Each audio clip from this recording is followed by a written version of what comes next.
ladies and gentlemen. Welcome to Remote STEM class. Mr. Dowd here.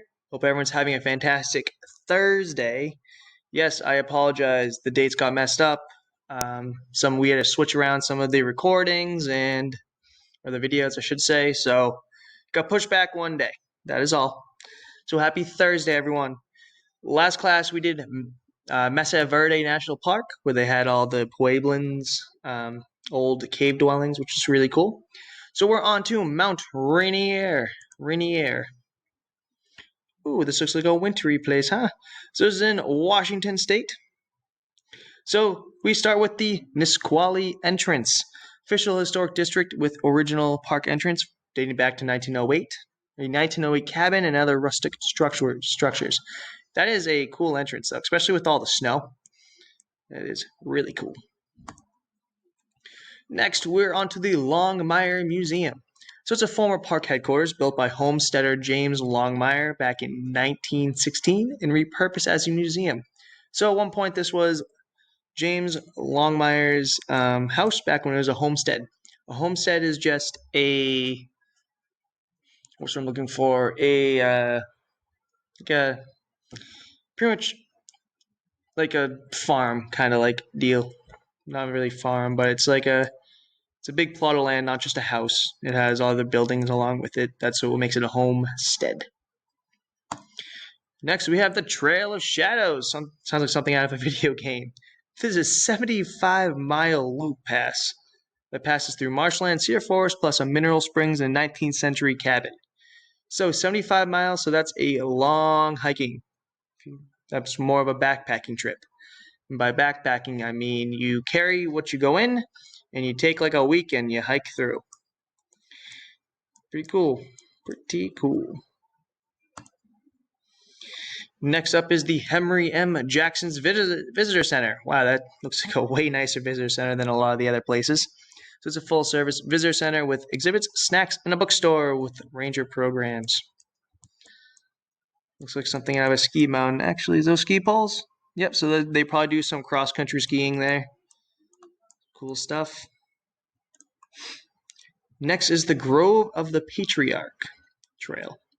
So it's a scenic 1.5 mile round loop through a grove of patriarchs, which is a kind of tree. It's an ancient 3 to 4 story high trees. So those are pretty tall trees. Also, they are huge. It looks like something out of the what's that planet in Star Wars? Kashyyyk, with all the Wookiees. Looks like what their houses were made out of. Huge trees. Next, we have the Emmons Vista Trail. This 1 mile trail of silver forest, scorched trees offers Rainier and Emmons Glacier vistas. So I don't know what silver forest, so scorched trees. I'm not sure what that means. Might be just dead trees. Look like they're scorched by a wildfire, maybe. I'm not really sure. But there's views of the Emmons and the Rainier glaciers. So this one offers 2 different visitor centers. So this is the park's highest visitor center facility with exhibits of ranger-led programs, picnic spots, and scenic views. So Sunrise Visitor Center. Looks like an old fort style, which is kind of cool. It's an old Civil War fort. And I bet you can see a nice sunset from there too. Next is Panorama Point. So this mountain peak is reachable by lush hiking trails with panoramic views of the surrounding mountains.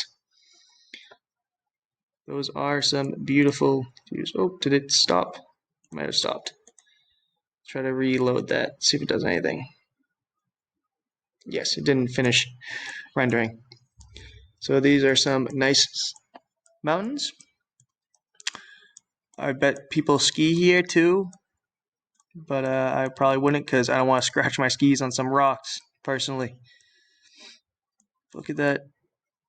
Mountains. Beautiful.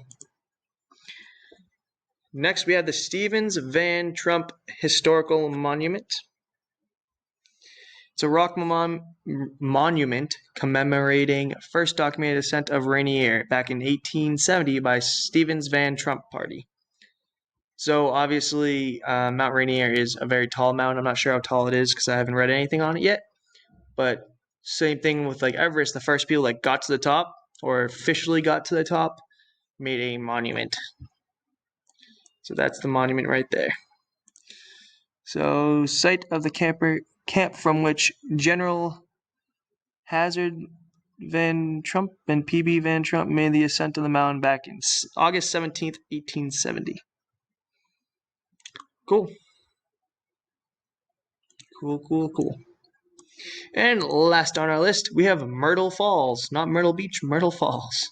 So it's a waterfall tumbling 72 feet into a rugged gorge with snow-capped Mount Rainier in the background. So there's Mount Rainier back there. And there is the waterfall. I guess. Oh, that's a creepy half face. But there's the waterfall. This is a better picture if you ask me. Very picturesque. But that is all we have for today. Yeah, so happy Thursday. Hope you guys have a fantastic day. I look forward to seeing you guys on Friday. See ya.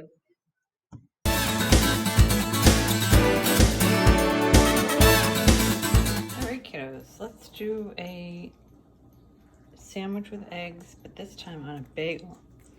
So I'm going to take this bagel, put it in the toaster. Okay. Then I'm going to cook some eggs. I'll try to do it with one hand. Look at that. One hand. And then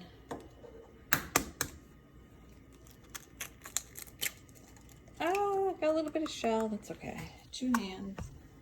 There we go. Okay, so I'm gonna cook those eggs. Let me put my bagel down. Back over here.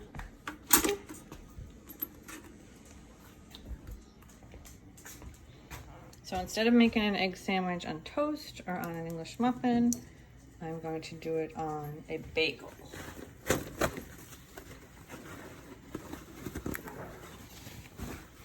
And these are just plain bagels that you can get at Market Basket. It's not a big deal.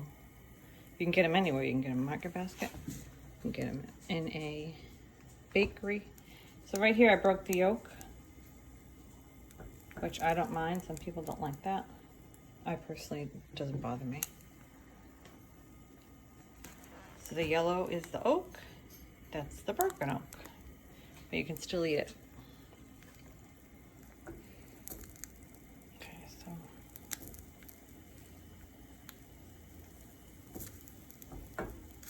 make sure you spray the pan so they don't stick.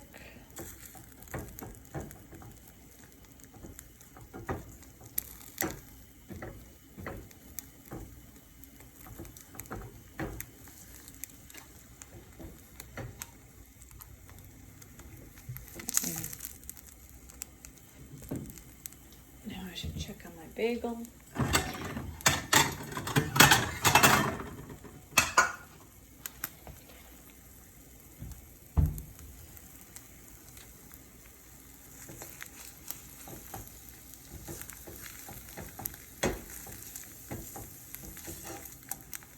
Flip it once. You know what? I'm going to put some cheese on it. And if you have ham or bacon, you could do that too.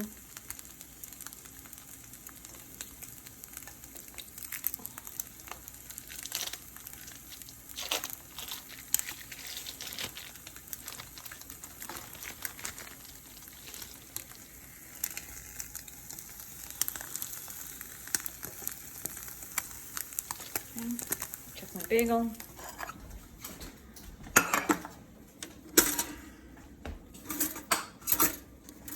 Quite done.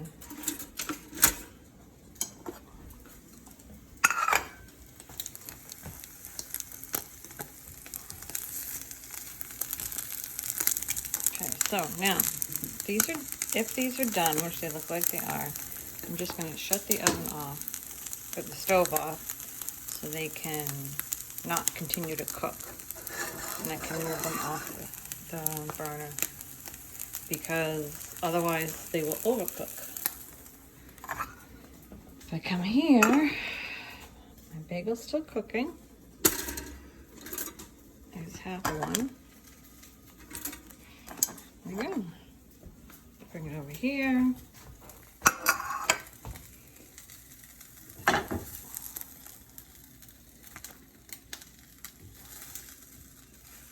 Some people like ketchup or salsa on their egg. There we go. I didn't really put any salt and pepper on. I probably should do that. Pepper. And a little bit of salt. And you're good to go. Another breakfast idea. Have a good day.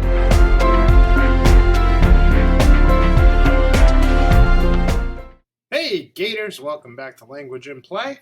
Alright, so you guys should be done now, your character profile, your character background story, and you should have come up with some ideas for your character monologue.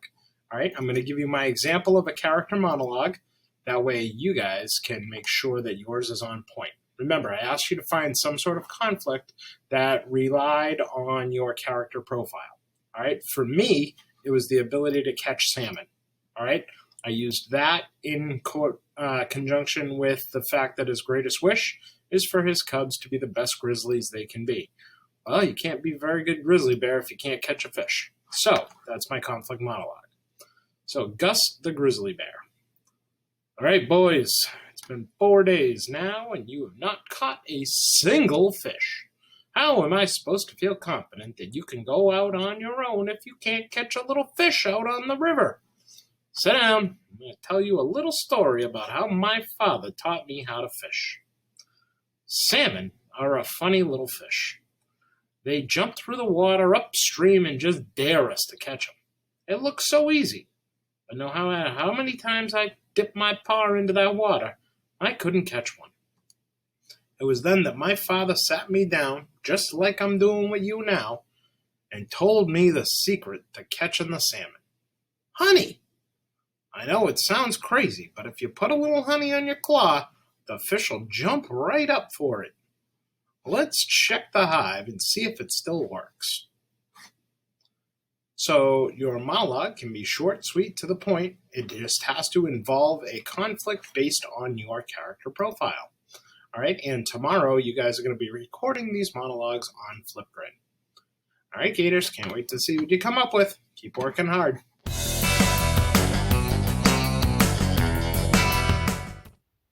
Hi guys. So we're still working on making our tessellation. You should by now have a tessellation shape made. So you were supposed to start off with just a 3" by 3" square.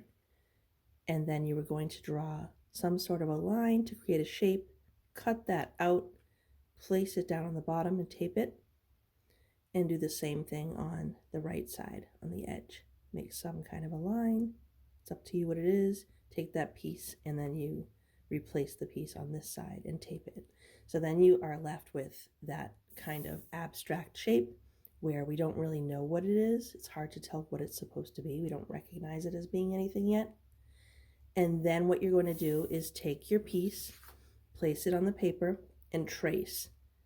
And then you take the piece again and put it right up against that first tracing and trace it again. And you're going to continue to trace across the entire paper. Don't forget, when you get to the edge, don't leave it with nothing there at the edge. You want to trace whatever part of that tessellation shape that fits and trace it, even if it's just like one part of it. Okay? Then you were supposed to decide, well, what does your abstract shape look like? It can take on a new form where you decide, using your creativity, decide what it is. So a lot of times I choose to make my shape be an animal. That seems to work most of the time. So remember when you're drawing whatever it is that you decide to turn your shape into, that when you get to the edge, remember you only did part of the shape. So don't try to cram in both eyes, nose, and mouth, because you wouldn't see that. So you want to look at just that part of the hole and draw what you see. So you would only see part of the eye. So that's what I did here on the edges. I drew part of the eye here, part of the eye there, if you can see it. This one, you probably would see a little more of the eye, I think. So I'll just change that a little bit. Okay. Okay, and then up at the top, all you would see is like a little bit of the mouth. So I added just a little bit of the mouth there. You don't have to try to make a nose. It wouldn't be inside the picture plane. You wouldn't see it. Okay, so just try to remember that, and also remember not to have any spaces in between your shapes. Okay, and then what you want to do is start to add some color. So it's up to you if you want to do like every single one the same and color it in the same way. You can create just like that consistency if you want to, or you can do some kind of a pattern. So remember, a tessellation is a pattern. So if you wanted to do, you know, like blue and red, blue, red, blue, red, blue, red, you can just create a pattern with your color. Okay, and the brighter the colors you make on these, I think the better the tessellation comes out as a whole. So you just want to make sure that you're adding some nice color. Hopefully you guys have colored pencils and crayons where you can use those to add your color. So for me, I like to make each of my tessellation shapes the same. So I'm going to make sure that whatever I do to this first one, I am going to you know, add the color the same way to all of the other ones, the same way that I'm doing for just this one.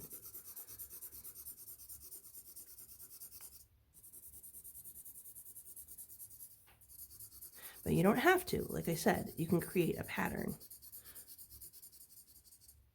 of colors. And it's up to you how you know, what colors you use and how you color it in.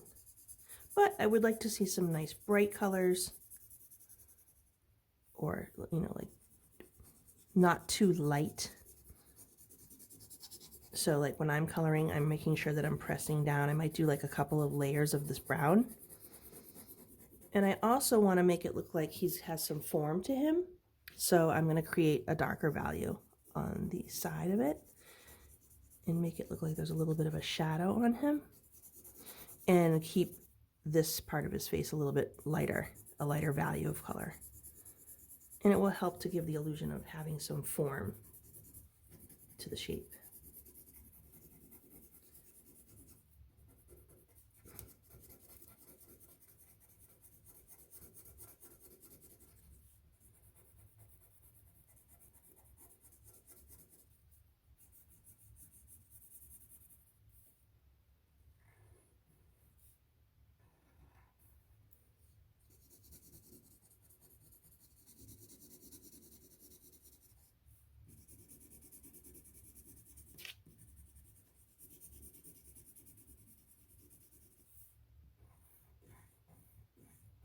If you have markers, you could also use markers to help to, you know, brighten the colors or give it a more finished look. I'm going to use a Sharpie also.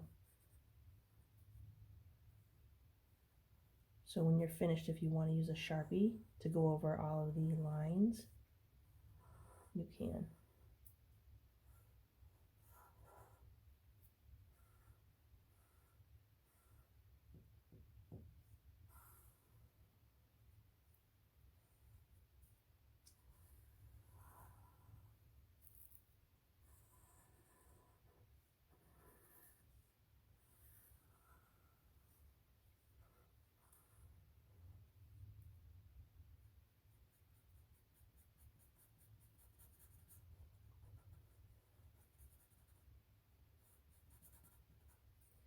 So I am going to do the same thing to each one of my little fox faces and make them all the same. All right, guys, I can't wait to see your tessellations. Good luck.